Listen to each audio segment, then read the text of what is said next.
To my Aries Rising June Astrology Forecast for 2023, the month.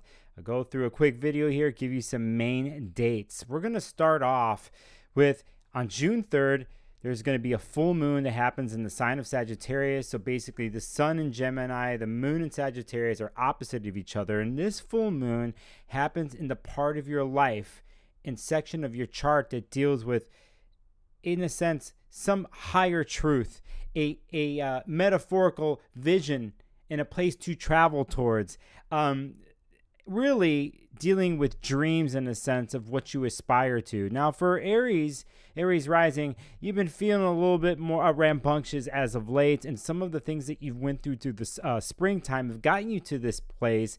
And here we have another fire sign in Sagittarius, which you do connect with as an Aries, where you're combining with each other to impose and show your will into the world. But first we need that vision. First we need that inspiration, aspiration. I also will say that day is a very interesting day when it comes to communication, and it's erratic and a little bit volatile. So I just want you to understand that part of that day. When we get to June 5th, this is another interesting day for you, Aries, because another fellow fire sign, Leo, has the planet Venus enter their sign, and this is probably one of the biggest transits of the year.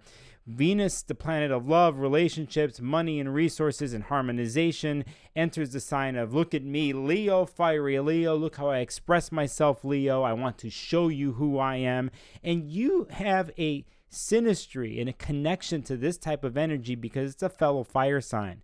And not only that, this happens in the part of your chart that deals, like what they say, the house of romance and pleasurable pursuits, the good things, the things that feel really good and can make you feel hot in a great way, if you know what I'm saying. And I think here you're digging this. The one thing I will tell you is that day and the days after, that Venus in Leo does have an interesting, caustic, and challenging relationship in the sky with Pluto and with Jupiter. So it's not that easy. And so that tension is going to be prevalent for the first week, that week of June 5th. Not only that, this whole summer and all the way into fall, that planet, Venus in Leo, will be going retrograde eventually in the summer and will not just spend like it usually does in the sign, a month and a half, sometimes 2 months, month and a half. It actually is from June all the way to October. So you're going to have to expect a makeover and review in the area that deals with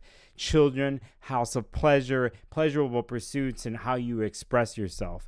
I'll be doing a big video on Venus and Leo and the retrograde transit up, and I'll put it up on my channel. I also want to get to June 11th, which the planet that deals with your ideas, thoughts, and opinions and how you communicate. Mercury is entering its home of Gemini, and this is happening in the place in your world and chart that has to do with short-term surroundings, short-term travel, and actually how you do formulate and think. And here it's quick, and Mercury in Gemini likes to think quick and fast, and it can juggle many different thoughts and ideas and opinions. This actually connects to your fire sign too, and this actually airs up your mental processes in a good way. So right off the bat, I just want to say you got some good transits as happening here in the first 2 weeks of the month. I also want to say though on June 11th. That the planet Pluto, that has been in Aquarius since March and went retrograde in May, which it means it's going backwards.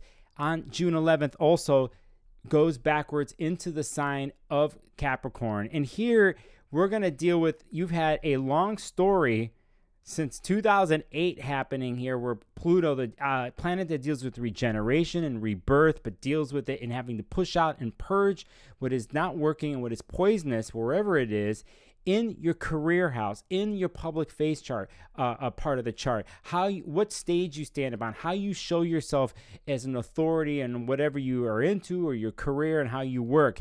And you have some last remnants of some things there that need to be dealt with and transformed. And that's a slow going process. That planet Pluto stops and goes into Capricorn, back into Capricorn on June 11th. It will be there all the way till the end of this year.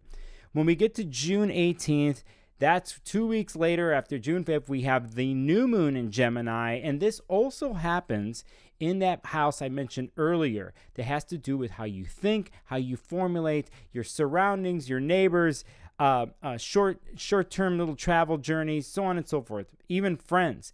And here we've already had a story going of how you communicate in those areas and how your brain is functioning and coming up with how you communicate. And here the new moon in Gemini gives an invigorating seed moment here of bringing something new and refreshing, again, in that part of your chart that deals with, we call it the third house.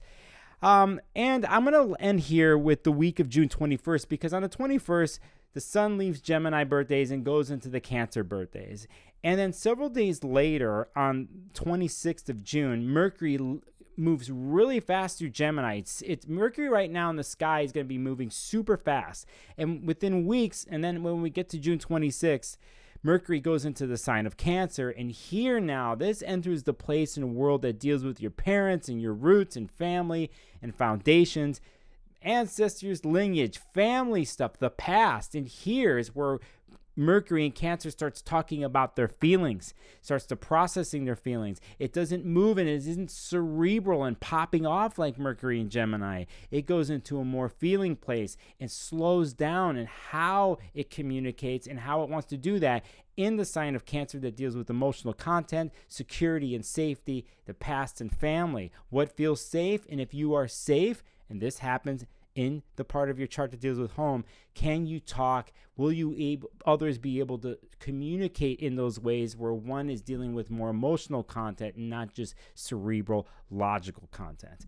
So you kind of have an interesting month. I'm going to say it's pretty good, actually. There's some other things. You can see them in my forecast that will come out in June. But for the most part, it's a bunch of fire here connecting with your own personal fire, and some air connecting with your mind and how you speak. And I think this is good for you, is for one who might have some pent-up energy and needing to get things out and to relate to yourself and to the world and to express yourself.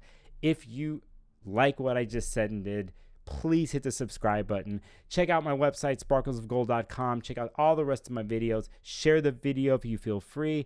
And I hope you have a great June of 2023, my fireballs.